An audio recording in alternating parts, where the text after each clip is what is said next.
முருகன் 2 கையில கொடுக்கிறவரோ 4 கையில கொடுக்கிறவரோ 6 கையில கொடுக்கிறவரோ கிடையாது. 12 கையில தரக்கூடியவர். கேட்டவருக்கு கேட்ட வரங்களை அல்ல, நினைத்தவருக்கு நினைத்த வரத்தை விட அதீதமான நலன்களை வாரி வாரி வழங்கக்கூடியவர். அவர் 12 கையில கொடுப்பார், வாங்குறதுக்கு நமக்கு தான் 2 கை பத்தாது. அப்பேற்பட்ட வள்ளலாக விளங்கக்கூடியவர் முருகப்பெருமான். அவர் வள்ளல்னா பக்கத்துல இருக்கிற அம்மா சும்மா கிடையாது, அவள் வள்ளி. இவர் 1 கொடுத்தா அந்த அம்மா 2 கொடுங்கன்னு பாலாம். அப்படி கணவனும் மனைவியும் போட்டி போட்டுக்கிட்டு நமக்கு கொடுக்க தயாரா இருக்கிறாங்க. வாங்குவதற்கு நாம் என்ன செய்ய வேண்டும்? அவரை நினைக்கணும்.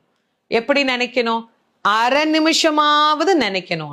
அரை நிமிஷம் எப்படி நினைக்கணும்? எனக்கு கொடுப்பாரு, எனக்கு கொடுப்பாரு, எனக்கு கொடுப்பாருன்னு நினைக்க கூடாது.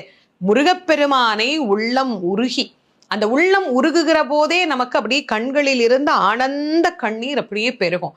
அந்த கண்ணீர் பெருக முருகப்பெருமானை முழுமையாக ஒரு ஆன்மா சரணாகதி அடைந்து, முருகா நீ எனக்கு என்ன கொடுத்தாலும் சரி, உன் அடியாராக உன் மெய்த்தொண்டராக என்னை நீ ஏற்றுக்கொள் அப்படின்னு அவன் கிட்ட ஒரு விண்ணப்பம் வச்சுட்டு நீங்க இந்த திருப்புகழை சொல்லி பாருங்க, என்னவெல்லாம் கொடுப்பார் அப்படின்னு இந்த திருப்புகழ்லயே அருணகிரியார் சொல்றார். பார்க்கலாம் வாங்க. சரண கமல் ஆலயத்தை